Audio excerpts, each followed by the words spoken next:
আসসালামু আলাইকুম রহমতুল্লাহ। সুপ্রিয় শিক্ষার্থীবৃন্দ, আশা করি সকলে ভালো আছো। আজকে আমরা বেফাকুল মাদারিসুল আরাবিয়ার তৃতীয় শ্রেণী বাংলা বইয়ের শরৎ এই কবিতাটি আমরা শিখব। শরৎ, শেখ ফজলুল করিম। ফুলকুল তুলতুল গা ভেজা শিশিরে, বুলবুল মশগুল কার গান গাহিরে। তরবর উঠে পড়ো রাত ভোর দেখো না, হাত তুলে প্রাণ খুলে স্রষ্টারে ডাকো না।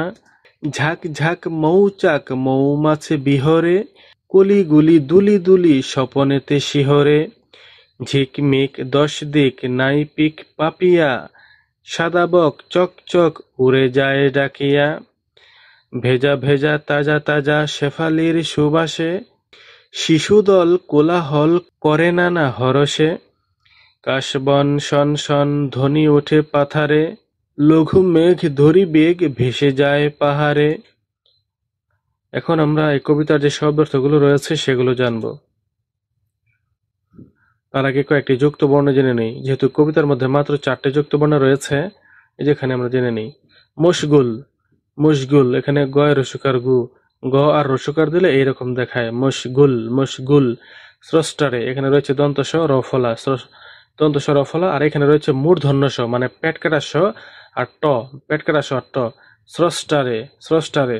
স্বপনেতে, এখানে রয়েছে দন্ত স আর ব, স্বপনেতে স্বপনেতে। ধ্বনি, এখানে রয়েছে ধ আর ব, ধ আর ব, ধ্বনি। শব্দার্থ: শরৎ, ভাদ্র ও আশ্বিন দু মাসকে শরৎকাল বলা হয়। শরৎ, ভাদ্র ও আশ্বিন দু মাসকে শরৎকাল বলা হয়। গা, গা অর্থ শরীর, গা, গা অর্থ শরীর। মশগুল, মশগুল অর্থ মগ্ন, মশগুল অর্থ মগ্ন। তরবর অর্থ তাড়াহুড়া বা তাড়াতাড়ি, তরবর অর্থ তাড়াহুড়া বা তাড়াতাড়ি। প্রাণ মানে অন্তর, প্রাণ মানে অন্তর। পিক অর্থ কোকিল, পিক অর্থ কোকিল। পাপিয়া, কোকিল জাতীয় গায়ক পাখি, পাপিয়া মানে কোকিল জাতীয় গায়ক পাখি। হর্ষে, হর্ষে মানে আনন্দে, হর্ষে মানে আনন্দে। ধ্বনি, ধ্বনি অর্থ শব্দ, ধ্বনি অর্থ শব্দ। স্রষ্টা, স্রষ্টা অর্থ সৃষ্টিকর্তা, স্রষ্টা অর্থ সৃষ্টিকর্তা। বিহরে, বিহরে অর্থ বিচরণ করে, বিহরে অর্থ বিচরণ করে। কলি, কলি অর্থ কুড়ি, কলি অর্থ কুড়ি। শিহরে, শিহরে অর্থ কাঁপে, শিহরে অর্থ কাঁপে। চঞ্চল অর্থ অস্থির, চঞ্চল অস্থির। কোলাহল অর্থ অনেকের মিলিত জোর শব্দ, কোলাহল অনেকের মিলিত জোর শব্দ বা হইচই। এখন আমরা এই যে প্রশ্ন রয়েছে 3টা, প্রশ্নের উত্তর জানবো। ক খ গ, 3টা প্রশ্ন উত্তর। প্রশ্ন ক, শরৎকালের একটি বর্ণনা দাও। উত্তর: ষড় ঋতুর দেশ এ বাংলাদেশ, ষড় ঋতুর দেশ এ বাংলাদেশ। ষড় ঋতুর একটি ঋতু হচ্ছে শরৎ। ষড় মনে রাখবেন, ষড় মানে 6, ষড় মানে 6।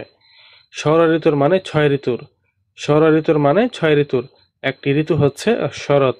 এই ঋতু অত্যন্ত আনন্দদায়ক, এই ঋতু অত্যন্ত আনন্দদায়ক। এ সময় প্রকৃতি অপরূপ রূপে সজ্জিত হয়। তখন যে দিকেই তাকানো যায় প্রাণে আনন্দের স্পন্দন জাগায়। এতে মানুষ ও অন্যান্য প্রাণীকুল বিমোহিত হয়, এতে মানুষ ও অন্যান্য প্রাণীকুল বিমোহিত হয়। তাই কবি শরৎকালের দৃশ্য, দৃশ্য এভাবেই শরৎ কবিতায় ব্যক্ত করেছেন, ব্যক্ত, ব্যক্ত করেছেন। প্রশ্ন খ, কবিতাটি মুখস্থ বলো। উত্তর হবে মূল বই থেকে নিজে নিজে চেষ্টা করো।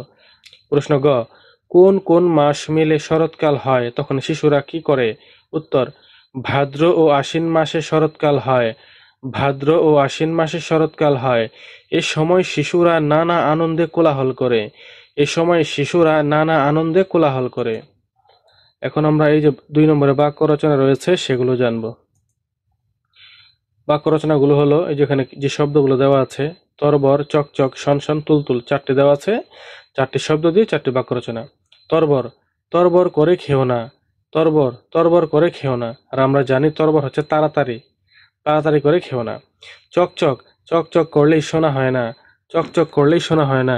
শনশন, শরৎ মাসে কাশবনে শনশন শব্দ শোনা যায়, শরৎ মাসে কাশবনে শনশন শব্দ শোনা যায়।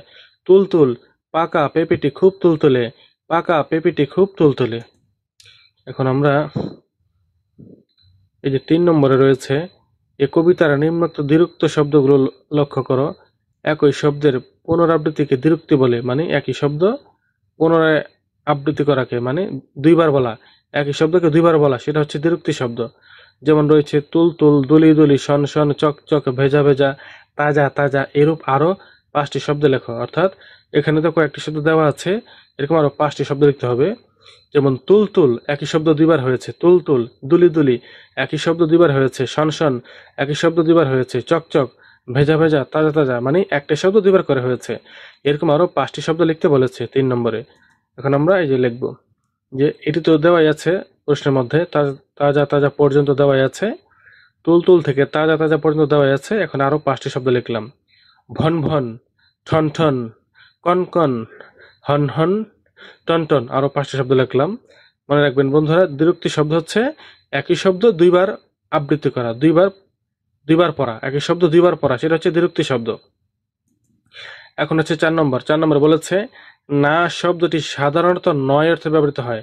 না, না মানে না বোঝায় না, কিন্তু কখনো কখনো বাক্যে হ্যাঁ অর্থের উপর জোর দেওয়ার জন্য না শব্দ ব্যবহার হয়।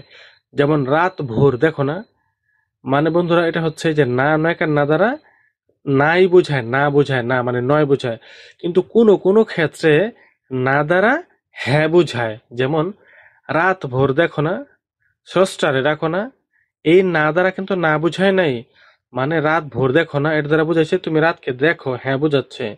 স্রষ্টারে ডাকো না, এর দ্বারা বুঝাইছে যে তুমি স্রষ্টাকে ডাকো, মানে এখানে দুটি না দ্বারা হ্যাঁ হ্যাঁ বুঝিয়েছে। রাত ভোর দেখো না, রাত ভোর দেখো না, এই না দ্বারা না বুঝায়নি বরং হ্যাঁ বুঝিয়েছে। স্রষ্টারে ডাকো না, স্রষ্টারে ডাকো না, এই না দ্বারা হ্যাঁ বুঝিয়েছে। না শব্দটি সাধারণত নয় অর্থে ব্যবহৃত হয়, কখনো বাক্যে হ্যাঁ অর্থের উপর জোর দেওয়ার জন্য না শব্দ ব্যবহৃত হয়। যেমন রাত ভোর দেখো না, স্রষ্টারে ডাকো না, তো এই না দ্বারা কি না বুঝায় নাই, না দ্বারা হ্যাঁ বুঝিয়েছে।